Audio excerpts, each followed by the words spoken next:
ሊግ ስፖርት ኦፊሻል ባለም ሰገሲፉና በበጋሻው አየለ መረጃችን ለብዙዎች ተደራሽ ይሆን ዘንድ ላይክ እና ሰብስክራይብ ማድረጉ ላይ እንዳይዘነጉ። ሊግ ስፖርት ኦፊሻል የስፖርትና የመዝናኛ ፕሮግራም ሁሌም ለሉጥ እንሰራለን። ሰላም ጤና ይስጥልን ተመልካቾቻችን። ይህ በሳምንት አንድ ቀን የሚቀርብላችሁ የአርት ስፖርት ፕሮግራም ነው። በዛሬው ፕሮግራም እንደተለመደው በሀገር ውስጥ ስፖርት ላይ ትኩረት በማድረግ የተለያዩ ዝግጅቶችን ይዘንላችሁ ቀርበናል። ከዝግጅቱ ጋር እኔ በጋሻው አየለና ባልደረባዬ አማን ከበደ የደመቀ ዝግጅት ለማቅረብ ብቅ ብለናል። አማንሻ እንኳን ደህና መጣ። እንኳን ደህና ቆየኝ በጋሽ። ከየት እንደመጣ ግን ግራ ነው የሚገባ። ከቤት ነው ከቢሮ ከቤት ከዛ እንደዚህ እያል ትመላለሳለህ በሳምንት 2 ቀን። ለዛ ነው እንግዲህ ተመልካቾቻችን ለዛሬ ለውይይት የመረጥነው ርዕስ የስፖርት ጋዜጠኞች ማህበር እውነት ከአባላቶቹ ጋር ነው ወይ የሚል ነው። ይህንን ርዕስ የመረጥንበት ምክንያት አንዳንዴ በተለያየ ለጆሮ ለባለቤቱ ባዳ ነው ይባላል። የተለያየ ነገር በተለያየ ቦታ ላይ ተሰማለ። አሁን የስፖርት ጋዜጠኞች ማህበር በሚቀጥለው ዓመት ሚያዝያ ላይ የሚካሄደውን የዓለም የስፖርት ጋዜጠኞች ማህበርን ሊያዘጋጅ ነው ኢትዮጵያ ላይ አዲስ አበባ ላይ። ይህ ዝግጅት ደግሞ ከተለያየ ዓለም የሚመጡ ጋዜጠኞችን ለአዲስ አበባ ሆቴሎችም ለገቢ ምንጭም ለማግኘት ትልቅ አስተዋጽኦ ያደርጋል። ይህንን በማድረግ ደግሞ ትልቁን ቦታ የሚወስዱት የስፖርት ጋዜጠኞች ማህበር የወቅቱ ፕሬዝዳንቶች፣ አመራሮች ሁሉም ሊመሰገኑ ይገባል። የዛን ያህል ደግሞ የስፖርት ጋዜጠኛ ማህበሩ ለስፖርት ጋዜጠኞች ምን እያደረገ ነው? አንዳንዴ እንደሚሰማው እኛም እንደምንሰማው በተለያየ ጊዜ ልትከሰስ ትችላለህ። መቼም አውቆ የሚያጠፋ ሰው ይኖራል ብለን አንገምትም። ልትከሰስ ትችላለህ። ያኔ የስፖርት ጋዜጠኞች ማህበር አለው ይሄ አባሌ በሄደበት መንገድ ምንድን ነው? ለምን የስፖርት ጋዜጠኞች ማህበር የራሱ የህግ ጠበቃ ምናምን ሁሉ ነገር ያሟላ ስለሆነ በዚህ ረገድ ምን እየተካሄደ ነው፣ አባሌ ምን አጥፍቶ ነው ብሎ ዋስ ጠበቃ ሊሆንክ ይገባል። የዛን ያህል ግን ደፍረው አይሄድም። ምክንያቱ ምንድን ነው ነው? ጥሩ ነው በጋሽ። እንግዲህ ዛሬ ትልቅ የውይይት አጀንዳ ነው ያነሳው እና ምንድነው በውስጤም ሁልጊዜ የሚያሳስበኝ ግራ የሚያጋባኝ ሂደቶች ናቸው የነበሩት። የኢትዮጵያ ስፖርት ጋዜጠኞች ማህበር ትልቁ ዓላማው የስፖርት ጋዜጠኞች አንድነት እንዲኖራቸው፣ ህብረቱን እንዲያዳብሩ፣ ከዛ በኋላ በተለያዩ መስኮች የሚያጋጥማቸውን እንቅፋት፣ ችግሮች ጥላ ከለላ ሆኖ እገዛ ማድረግ ነው። የሚገርም በስራ አጋጣሚ ብቻ ሳይሆን በተለያዩ አጋጣሚዎች ክስ ቢመጣብህ እንኳን ነገሮችን የማጥራት አንዳንድ እገዛዎችን የማድረግ ነገሮችን ማሳካትና ማሟላት ያስፈልጋል። ከዛ በተጓዳኝ የስፖርት ጋዜጠኞችን ወጣት ተተኪዎች ሲያድጉ የማህበሩ አባል እንዲሆኑ ግፊት ማድረግ፣ አንጋፋዎቹን እገዛ ማድረግ፣ ከማህበሩ የራቁ አባላት ካሉ ምክንያታቸውን አጣርቶ ወደ በአንድ ጥላ ስር እንዲሰባሰቡ ማድረግ፣ ይህ የማህበሩ ቀዳሚ ዓላማ ሊሆን ይገባዋል። ነገር ግን ባለፉት ዓመታት ስናይ ይሄ ነገር ተስተውሏል ብትለኝ አልተስተዋለም። ጋዜጠኛው ላይ የተለያየ አይነት ጥቃት ሲደርስበት አይወገዝም። ሁኔታውን እንኳን ለማጥራት፣ ለማየት፣ ለመፈተሽ የሚካሄድበት ርቀት የለም። እኔ በዚህ እንደውም በማህበሩ ዙሪያ 2 ሰዎችን ነው አሉ ተብሎ የምሰማው። ወዳጃችን ጋዜጠኛ ነዋይ ይመርና ጋዜጠኛ ኑራ ኢማም። ኑራ ሁለቱ ናቸው አመራር እንደሆኑ የምትሰማው። ከዛ ውጪ አባላቶቹ እንደማንም እንደሆኑ አላቃቸውም። በግልጽም የተቀመጠ ነገር የለም። አንተስ ታውቃቸዋል? ይኸውልህ አሁን ትልቁ ነገር አንድ ማህበር ሲቋቋም፣ አሁን የኢትዮጵያ ስፖርት ጋዜጠኞች ማህበር ሲቋቋም ያ ማህበር ጠቀሜታው ምንድን ነው ብለህ ስጠይቅ እኔ እንደውም ራስን ለማሳደግ በእውቀት ከፍ ያለ ሰዎች ሲመጡ አንዳንድ ኮርሶችን እንድታገኝ የውጭ ውድድሮች ሲኖሩ የማህበሩ አባል አማን ከሄደ እንደው በጋሽ ይቅርታ ላይ ላቁም አማን ከሄደ ብዬ የቆምኩት አይ እኔ አልሄድም። እኔ በጣም ደስ የሚል ነገር ከኢትዮጵያ የመውጣት ዓላማ ፍላጎትም አይተመመለስ እንኳን የሚሉት ነገር አለ። ብዙ ወዳጆቼ ጓደኞቼ የተለያየ ዓለም ክፍል አሉ። በተለይ ለንደን ማአት ጓደኞቼ አብረው አደጎቼ 30 ምናምን በላይ አሉ። እኔ በ40 በልጣለሁ። 70 ናቸው። 70 እንግዲህ እድሜም እዛው አካባቢ ስለሆነ ችግር የለውም። እና ምንድነው መሰለህ እኔ ከሀገር የመውጣቱን ፍላጎት ኖሮኝ አይደለም። አሁን ብዙ ጊዜ እንደዚህ አይነት ነገር እንዳታነሳ የሚያስገድድህ የስልጣን ፍላጎት ስልጣን ናፋቂ ትባላለህ ምናምን በሚል የተለያዩ ነገሮች ብዙ አይነት ነገሮች የሚያውቁ ሰዎች ይሄን አርዕስት ለማንሳት የሚሸሹበት አጋጣሚ አለ። አነሳዋለሁ። ምክንያቱም ማህበር እስከተባለ ድረስ የጋዜጠኞች የስፖርት ጋዜጠኞች ማህበር እስከተባለ ድረስ ጉዞ እስከሄድ ድረስ ነው። እንቅስቃሴው ምንድነው? ጥያቄ ጠይቄ ነበር ግን አዞርከው አይደለ? ያዞር ሁለት አባላቶች ከነሱ በተጨማሪ ታውቃለህ ወይ? አውቃለሁ። እኔም ራሴ እኮ አባል ነኝ። ገባኝ። አመራር ላይ ያው ከእኔም ከሄድኩ ቆይቻለሁ። እኔ ግዴታዬን ተወጥቻለሁ ወይ? እሺ አይ አመራር ኃላፊዎቹ ቆይ እሱን ወደ መብትና ግዴታ ወደ በኋላ ላይ ይመጣል። ልክ ነህ እንዳልከው ሁለት ናቸው። ሌላች ደግሞ የቢሮ ሰራተኞች አሉ ተከፍሏቸው ደሞዝተኞች። እነዚህ ግን በራሳቸው ስለተመረጡ በሁሉ ነገር ወጪያቸውን ችለው ራሳቸው ናቸው በነፃ የነፃ አገልግሎት ነው የሚሰጡት።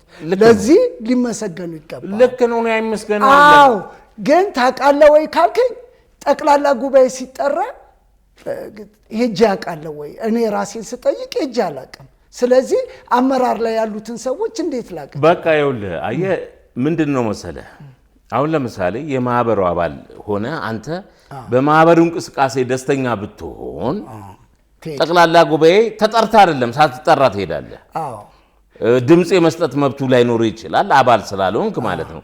ነገሮች እንደመታዘብና የማህበሩን እድገት የምትመኝ ከሆነ ግን ቦታው ላይ ተገኝተህ ማን እንደተመረጠ ልታውቅ ትችላለህ። በየሚዲያውም እኮ ሲነገር ማለት ነው ብዙ ጊዜ የሚነሳው የፕሬዝዳንቱ የወዳጃችን ነዋይ ይመር ስም ነው። እኔ እንደውም የኑራንም በኋላ ላይ ነው። ኑራም እኮ ማህበሩ እንደዚህ ያለች እንደውም አንዳንድ ነገሮች ሲኖሩ ማስተባበያ ትሰጣለች፣ አንዳንድ መረጃም ሲጠየቅ ትናገራለች በሚል እንደዛ ነው። እኔ አዳማ ላይ አንድ ኮንፈረንስ ነገር ተዘጋጅቶ ምስኪም ነበረ ዓለም ሰገደም ኑራም እንደዚህ አብረን ሄደን ወጪ ተችሎ ተመረ አውቀ ምናምን የመጣበት መንገድ አለ። ያ መንገድ ለምን አልቀጠለም? እዛ ጋር እንቅስቃሴ ለማድረግ እንዳልከው አማን ለምን ቀረ? አማን የስፖርት ጋዜጠኛ አይደለም ወይ? የሚጽፋቸው ጽሁፎችስ እንዴት ይረሳል? አማንን ፈልገ ወትውተ ለማምጣት ግድ የሚያስፈልግ ይመስለኛል። እዛ አካባቢ ተነሳሽነትና ያንን ማህበር ደግሞ ለማንቀሳቀስ ብር ያስፈልጋል። ብር ከየት ይመጣል? ስፖንሰር ከሌለ ስፖንሰር ደግሞ በአንተ ፊት በእኔ ፊት በነዋይ ፊት በኑራ ፊት ሊመጣ ይችላል። ለስፖርት ጋዜጠኞች ስለሆነ ማህበሩን ለማሳደግ መተባበር አለብን። አሁን ግን ማህበሩ በማስር ነው ላልከው በብዛት የሚነገረው ሁሉ ቦታ ላይ የሚሄደው ነዋይ ነው። ይሄ ምንም እንደዚህ የምናገለባብጠው ጉዳይ ሳይሆን ነዋይ ነው። እዚህ ቦታ የሚሄደው ነዋይ ነው፣ እዛ ቦታ የሚሄደው ነዋይ ነው። ጋዜጠኛ ነዋይ ብቻ ነው ወይ ይባላል? ለዚህ መልስ አለኝ። እሺ እንግዲህ ማህበሩ ነዋይ ማህበሩ ነው አልበለዋ። እሺ ምን ይደረጋል? ከዛ በተጓዳኝ እኔ የተለያዩ ጥያቄዎች በአእምሮዬ ይሽከረክራሉ። በተለይ ግን በዋናነት አንድ ጥያቄ ሁልጊዜ ያነሳዋለሁ።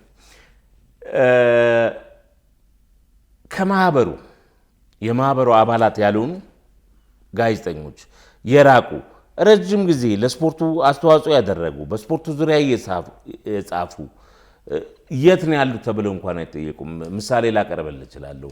አሁን በተለያዩ ጋዜጦች ላይ አዲስ ስፖርት የጋዜጠኛ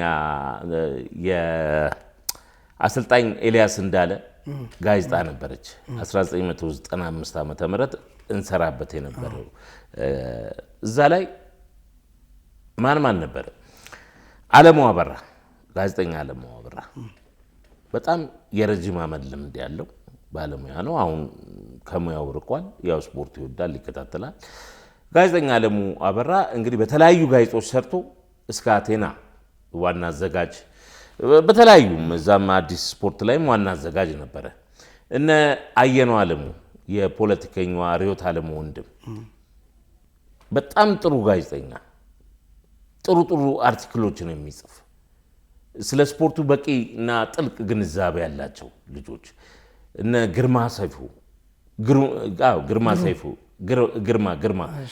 በኋላ አዲስ ነገር የሚባል እዛ ላይ ይሰራ ነበረ። እነሱ በጣም ጥሩ ጸሐፊዎች አሉ።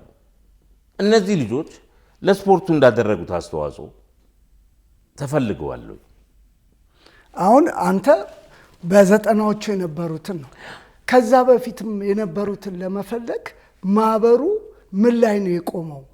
አሁን በዓለም የኃይሌ ገብረስላሴ ዓለም ሲኒማ ጋር ያለው እንትን ላይ ኃይሌ ነው ቢሮ የሚሰጠው በነፃ የጋዜጠኞች ማህበር እንዲገለገልበት። ይህንን የጋዜጠኞች ማህበር በሁለት እግሩ እንዲቆም ምን እየተደረገ ነው? አሁን ከነ ዓለሙ በፊት የነበሩትን ለኢትዮጵያ እግር ኳስ ለኢትዮጵያ ስፖርት የራሳቸውን አሻራ ያስቀመጡት እነ ሰለሞን ገብረ እግዚአብሔር፣ እነ ጸጋው ቁምላቸው፣ እነ ይንበርበሩ ምትኬ የት ነው ያሉት ብለን ብንጠይቅ እኔ አቶ ይንበርበሩ ምትኬን የማግኘት እድል ነበር። በህይወት አሉ። የማግኘት እድል ገጥሞኝ አናግሬያቸው ብዙ መደማመጥም ባይኖር አልጋ ላይ ነው ያሉት። እኚህን የተከበሩ የሬዲዮ ጋዜጠኛ በተለያየ ጊዜ ስፖርተኞች ግብፅና ሞሪሸስ ላይ ሲጠፉ አብረው የነበሩ የሬዲዮ ጋዜጠኛ አቶ ይንበርበሩ ምትኬ አሁን አልጋ ላይ ነው ያሉት። እሳቸውን ለማገዝ ምንም ሊያያጡ ይችላሉ፣ ግን አለን ወጣቱ የስፖርት ጋዜጠኛ ማህበር አለን ብለው ምንም ነገር ይሁን እግዚአብሔር ይማሩት ማለት ትልቅ ነገር ነው። እነሱንስ ጎብኝተዋል ይላልከው በአቅም ምናል ተደራጅተዋል። ይሄ የጋዜጠኞች ማህበር ሁሉም እንዳለ ቢሰባሰቡ እኮ ከማንም ይበልጣል። እዚህ ላይ በጋሽ ጥሩ ሀሳብ ነው ያነሳው። እንግዲህ እነ ጋዜጠኛ ጸጋ ቁምላቸው፣ ጋዜጠኛ ሰለሞን ገብረ እግዚአብሔርም አንገፋ ጋዜጠኞች፣ እኔ ሁለቱም ጥሩ ወዳጆቼ ናቸው። ጸጋ እንደውም ከረጅም ዓመት በኋላ ነው ያገኘሁት። አንደኛ እነዚህን ሰዎች አሁን ሰሌ እንኳን የማህበሩ አባል ሳይሆን አይቀርም። ምክንያቱም እንገናኝ ነበር በፊት ላይ በተለያየ ጊዜ የነበረው ስብሰባ ላይ ተገናኝተናል። የማህበሩ አባል ነበር። እነሱን ራሱ መያዝ ትልቅ ሀብት በእጃችን አለ ማለት ነው። ምን ማድረግ እንደሚገባ፣ ምን መሆን እንደሚገባው የተለያዩ ጥቆማና አቅጣጫዎች ሰጥተው መንገዱን ያሳዩዋል። እነሱን በአክብሮት ለማግኘት ፍላጎት አለን ወይ? ሁለተኛ እንደ ማህበር በአመት አንድ ጊዜ ጋዜጠኛው ተገናኝቶ የሚደሰትበት፣ የሚነጋገርበት፣ የሚወያይበት፣ ምክረ ሀሳብ የሚለዋወጥበት፣ ግንኙነቱን የሚያጠናክርበት መድረክ ማዘጋጀት ምን ይከብዳል? ስፖንሰር አለ። ለማህበሩ ለጋዜጠኞች ማህበር ለስፖርት ጋዜጠኞች ማህበር ነው ከተባለ ደግሞ በሩ ክፍት ነው። ስለዛ በዛ ብዙ መጠቀም ይቻላል። ግን አሁን ማህበሩ ተውጧል። የተለያዩ ነገሮች ይሰማል። ለጋዜጠኞች የሚመጡት እድሎች እንዴት አድርገው እንደሆነ እንጃ ወደ ገንዘብ የሚለወጡበት ሁኔታ አለ። ሌሎች ሰዎችም ይሄዱበታል እኮ ያንን ነው። አሁን አዲሱ እንደውም መንግስት ያወጣው የስፖርት ፖሊሲ ውስጥ ይሄን ያካትታል። ወጣቶችና ስፖርት ሚኒስቴር ከዚህ በኋላ ወደ ውጭ በፌዴሬሽኖች የሚሄዱ ተወዳዳሪዎችን ስም ዝርዝር ልታሳውቁኝ ይገባል ብሏል። ይህ ምንድን ነው? የሰው ዝውውር። እዚህ ላይ ግን መካተት የሚገባቸው ነገሮች አሉ። የአትሌቲክስ የመረብ ኳስ የቅርጫት ኳስ ፌዴሬሽን የደጋፊዎች ማህበር እየተባለ የሚጓዙበትም ቀዳዳ እዚህ ላይ ይደፈናል እና ስፖርት ጋዜጠኞች መካከል ራሱ ህብረት እንዳይኖር የሚያጋግሉ ከጀርባ ሆነው ቤንዚል የሚደጩ ምክንያቱም ያ የማህበሩ አባላት አንድና ፍቅር ከሆኑ እነሱ ስራቸውን ለመስራት አያመቻቸው ከተባሉ የሚፈልጉትን ነገር ከፋፍለው እንዲሆን ያደርጋሉ። ይህን ጋዜጠኛውም ነቅቶ መጠበቅ መቻል አለበት። ከዛ በተጓዳኝ አሁን ለምሳሌ ጋዜጠኛ የምንወድ የምናከብረው ምትክ የሌለው የታሪክ ላይብረሪ ጋዜጠኛ ገነነ መኩሪያ ሲሞት በሱ የሞት ዙሪያ ምርመራ ተደርጓል።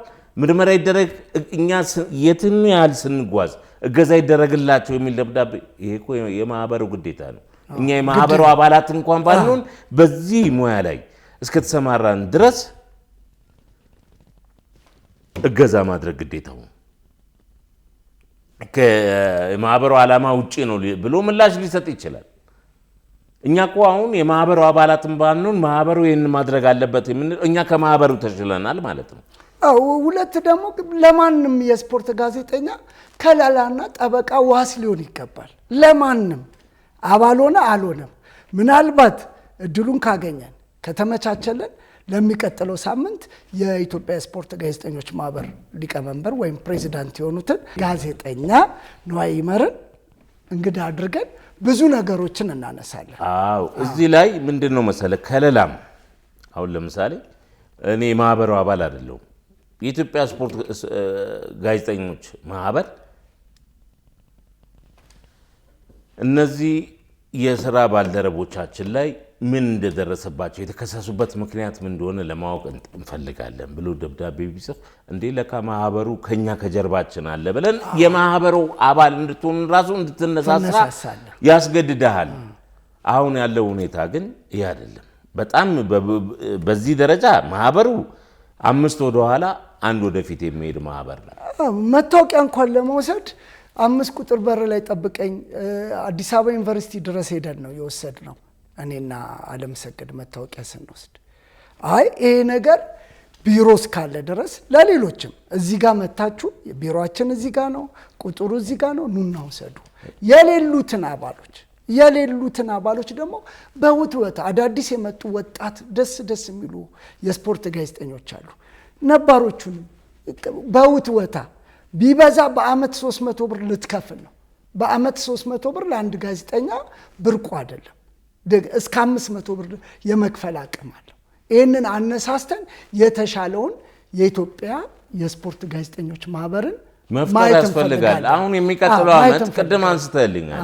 የሚቀጥለው አመት ኢትዮጵያ የዓለም የስፖርት ጋዜጠኞችን አዲስ አበባ ላይ አመታዊ ስብሰባውን ታካሂዳለች። እንድታካሂድም ተመርጣለች። ዙሪክ ባለፈው በተካሄደው ላይ ጋዜጠኛ ነዋይ ይመር የማህበሩ ፕሬዚዳንት ተገኝቶ ያን እድል አገራችን እንድታገኝ ማድረጉ ትልቅ ምስጋና ይገባዋል። ምክንያቱም ይህ ማለት አሁን ኢትዮጵያ ሀገራችን እያደረገች ያለውን የእድገት ትራንስፎርሜሽን ሽግግር ላይ በማስተዋወቁ ረገድ በቱሪዝም ረገድ ኢትዮጵያ የምትጠቀምበትን ምክንያቱም የሚመጡት ጋዜጠኞች ናቸው። ምንም ሆነ ምንም ጋዜጠኞች ናቸው። ስለ ኢትዮጵያ፣ ስለ ህዝቧ፣ ስለ አገሪቷ ሁኔታ ጠቅላላ ዘገባዎችን ማቅረብ ያቀርባሉ። ስለዛ አሁን አንድ ቲክቶከር መጥቶ ባለፈው ጊዜ ምን ያህል እንዳስተዋወቃት ታውቃለህ? አሁንም እነዚህ ስፖርት ጋዜጠኞች ሲመጡ በእነሱ መጠቀም ይገባናል። ከምናገኘው የፋይናንስ የገቢ ምንጭ በተጨማሪም አገራችንን በማስተዋወቁ ረገድ ልዩ ትኩረት ሊሰጠው ይችላል። አሁን ባለው የማህበሩ እንቅስቃሴ ግን ያንን ማድረግ ይችላል ወይ?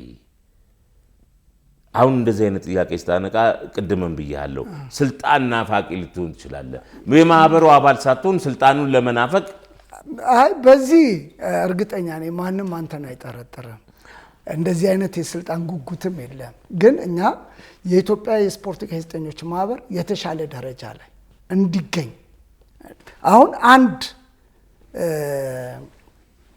እንስት ነች እዚህ የስፖርት ጋዜጠኞች ማህበር ላይ ያለችው አይደለም። እሷና ነዋይ ናቸው ያሉት። እሷ እንደ እህት፣ እንደ ታናሽ እህት፣ እንደ ታላቅ እህት፣ እንደ እናት በመሆን እኔ አዳማ ላይ በደንብ ነው በተለይ ከምስጌ ጋር የነበራት እንትን በጣም ነው ደስ ያለኝ። ምስጋናው ታደሰ እና በወቅቱ ምስጌም ትንሽ አሞት ነበረ እና እንደ ታናሽ እህት አይዞ ምስጌ ምናምን እያለች የምታደርገው ነገር የበለጠ ጋዜጠኛ ኑራን ነው የበለጠ ማህበሩ እንድትወደው ያደርጋል። እንደዚህ አይነት ሰዎች መኖራቸው ለማህበሩ ያለን ፍላጎት ከፍ ያደርገዋል። የራቁት የስፖርት ጋዜጠኞች ደግሞ ምንም እንትን ቢሆን መተው መተጋገዝ ካለ የተሻለ ደረጃ ይደረሳል የሚል እምነት አለኝ። መተጋገዝ ግን ግድ ነው። ብቻን አማንና በጋሻው ብቻቸው ምንም ሊሰሩ አይችሉም። ግን ከተጋገዝን የአበበ ቢቂላ ስቴዲየምን ስታስጎበኛቸው አበበ ቢቂላ በባዶ እግር ከሮም እንደዚህ አድርጎ ስቴዲየም አደይ አበባንም ልናሰይም እንችላለን። በሆነ በአቶ ይድነቃቸውም ይሁን በኳስ ተጫዋችም ይሁን በመንግስት ወርቁም በምናምን አድርገ ማን ይድነቃቸው ብትባል ይድነቃቸው ተሰማ እንደዚህ ያልክ የበለጠ እያስረዳ አገርን የምታስተዋውቅበት ልክ ነህ በጋሽ። እንደውም ጥሩ ሀሳብ ነው ያነሳው። እኔ ደጋግሜ ብናገር የማይሰለችኝ አደይ አበባ ስቴዲየም የሚለውን በክቡር የኢትዮጵያ አይደለም የአፍሪካ እግር ኳስ አባት በሆኑት በክቡር ጋሽ ይድነቃቸው ተሰማ ስም መሆን ይገባዋል ሳይሆን ግዴታ ነው ብዬ ነው የማስበው። ለሞሮኮ ለምንድን ነው በእሳቸው ስም የሰየመችው? እንግዲህ ነቢይ በሀገሩ አይከበርም እንዴ? እሳቸው በኢትዮጵያ እግር ኳስ ላይ በኢትዮጵያ ስፖርት ላይ ከንጉሱ ጊዜ ጀምረው ትልቅ ነገር አድርገዋል። ግን አንድ ሳይድ ብቻ ከማየት ለኢትዮጵያ ያደረጉትን ለአፍሪካ ያደረጉትን ስላየ ነው ሞሮኮም በስማቸው አዲስ ስቴዲየም የሰየመው። እኛም አደይ አበባ የነጋድራስ ጊዜና ወቅታዊ ነጋድራስ ተሰማ እሸቴ ልጅ በሆነው በአቶ በክቡር ይድነቃቸው ተሰማ እሸቴ ቢሆን የበለጠ ኢትዮጵያ ከፍ የምትልበት ነገር ስለሚሆን እንደ አማራጭ እንደ ሀሳብ ነው እኮ።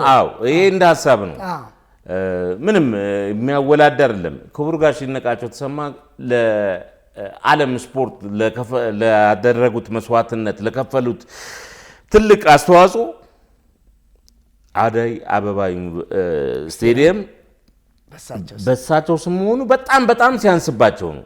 ያንን እንኳን ማድረግ ባይቻል እንደ ኮንፈረንስ ሩሙን አሁን በሮችን የተወሰነ ነገሮችን በሳቸው ስም ቢደረግ እንደው ከዛሬ የውይይት አጀንዳችን ሐሳብ ወጣ። ለምን ጋዜጠኞች ነን፣ የስፖርት ጋዜጠኞች ይመለከተዋል። ያነሳነውም እንትን በማህበሩ ጉዳይ ስለሆነ ማህበሩም ይመለከተዋል። ማህበሩ በርካታ ስራዎች ይኖሩታል። ምንድነው መሰለ እኔ በጣም ቅር ያለኝ ወዳጃችን አንድ ጋዜጠኛ ጉዳት ደረሰበት ወደ ቤቱ ሲገባ የተለያዩ ስልክ የተነጠቀበት አጋጣሚዎች አሉ። ተደጋጋሚ ነገሮች ሲያጋጥሙት እንኳን ምንድነው ችግርህ? እንደ ማህበሩ እኛ እኮ ለአንተ ዋስትና ልንሆን ይገባል። ከስራው በተለያዩ ምክንያቶች አንዳንድ አለመግባባቶች ተፈጥረው ነበረ። ያን አለመግባባትን ምንድን ነው የተፈጠረው ምናምን ብሎ ጠይቁ እንደ መፍትሄ ሀሳብ እንደመፈለግ። የስፖርት ጋዜጠኛ ነው ይሄ ልጅ አይደለም እንዴ? በስራው በተለያዩ ነገሮች ሊገጥሙት ይችላሉ። ገና ጀማሪ ጋዜጠኛ ነው። እንደዚህ አይነት ነገሮች አይቶ ተስፋ እንኳን እንዳይቆርጥ እገዛ፣ ድጋፍ ያስፈልጋል። ጋዜጠኛ ስሙንም መጥራት አሉላ ፍሬው የተለያየ ጊዜ የተለያየ ነገር ገጥሞታል። ይህንን ጋዜጠኛ ከለላ ለምን አልሆነውም? በዚህ ጉዳይ ላይ የማህበሩ ፕሬዚዳንት አቶ ነዋይ የሚሰጡን ነገር ምላሽ የሚቀጥለው ሳምንት ይዘናቸው ለመምጣት በአንድ ወቅት ታስታውስ እንደሆነ በአንድ ወቅት ታስታውሳል ሽጉጥ ተመዞበት የተሯሯጠው ጋዜጠኛ አስታውሳለሁ። ነፍስ ይማር ወለቻ። አይ እሱም ብቻ ሳይሆን በርካታ ጋዜጠኞች ወዳጆቻችን ጋዜጠኛ ገነነ መኩሪያ ቆይ ልመጣ ነው እነ ጋዜጠኛ ምንም ያልተነገረለት ያለውና በጣም ከማደንቃቸው የሙያ አጋሮቼ ማከል አንዱ የኢንተርስፖርት ኤፍሬም አስፋው ምንም እየተነገረለት አይደለም። ወንደሰን ደምሴ የኢንተርስፖርት እየተነገረላቸው አይደለም። የነዚህ እኮ ከገኔ ባልተናነሰ በየሳምንቱ ኢንተርስፖርት ላይ ይወጡ የነበሩት ተክሶች ያቀነባበሩ የነበሩት እነዚህ ናቸው። እነ መሽሎ ያጣነው ወዳጃችን ነው። ያው ዮፍታይ ጸጋዬ ፓፓ ወንድማችን ነው። እነዚህን እንኳን እኮ መጀመሪያ ጠቅላላ ጉባኤውን ከማካሄድ በፊት ጋዜጠኞች ማህበር አንዳንድ እንቅስቃሴ ከመደረጋቸው በፊት የዓለም የስፖርት ጋዜጠኞች ቀን ነው ይባላል አይደል? በዛን ቀን ጨዋታ የሚካሄድ ከሆነ እነዚህን ወንድሞቻችን የቀድሞ የሥራ ባልደረቦቻችንን እንዴ ነፍስ ይማር ብለን ማንሳት ያቅተናል? ምንም እኮ የሚከብድ ነገር የለውም። ማህበሩ ከልቡ እየሰራ አይደለም የምትለው ለዚህ ነው። ቅድምም አስቁመኛል ሁለቴ የጋዜጠኛ ገነነ ሞት ምክንያት ላይ ነፍሱን ይማረውና ወንድማችን ሲደረግ ለነበረው እንቅስቃሴ ማህበሩ ምን አደረገልን? እሱን እኮ በራሱ መጠየቅ ነው ያለበት ለመለከተው አካል። በዚህ አጋጣሚ ግን የሚገርም የገኔ ጉዳይ እንደገና እሳቱ ይጫራል። በነገራችን ላይ የኢትዮጵያ ስፖርት ጋዜጠኞች ማህበር ቢሮአችሁ ላይ የታዋቂውን ጋዜጠኛ ደምሴ ዳምጤን ጨምሮ የነገነነን የነን መሽሎን በቃ በፍሬም ፎቶአቸውን እነዚህ ማን ናቸው ሲባል እንደዚህ በቃ መደዳ ስታይ ደስ ይላል። አሁን አንዳንድ ቢሮ ላይ ተከሆነ እንደዚህ ፎቶዎች ታያለ። ችግር የለውም። እነዚህ ለዚህ ማህበር ይሄ ማህበር በሁለት እግሩ እንዲቆም የነሱ አስተዋጽኦ ከፍተኛ ነው።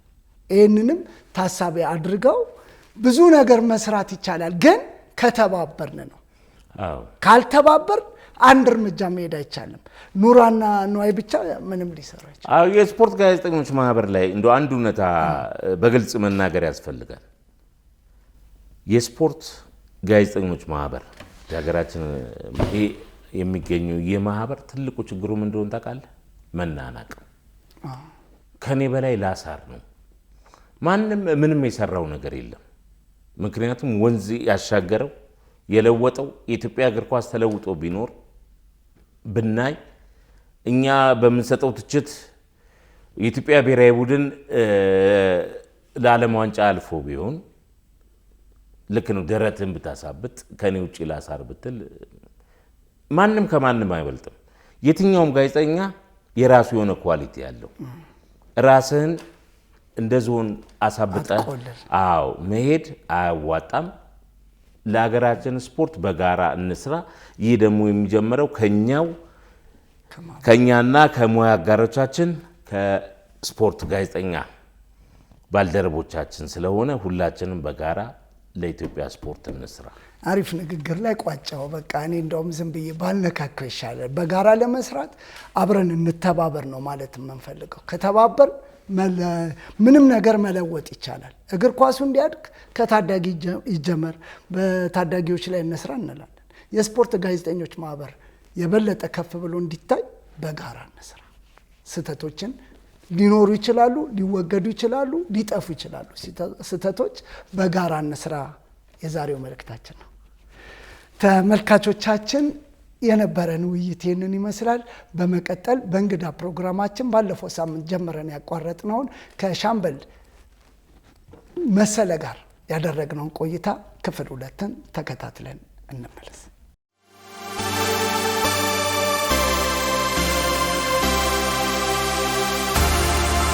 ሊግ ስፖርት ኦፊሻል ባለምሰገድ ሲፉና በበጋሻው አየለ መረጃችን ለብዙዎች ተደራሽ ይሆን ዘንድ ላይክ እና ሰብስክራይብ ማድረጉን እንዳይዘነጉ። ሊግ ስፖርት ኦፊሻል የስፖርትና የመዝናኛ ፕሮግራም ሁሌም ለለውጥ እንሰራለን።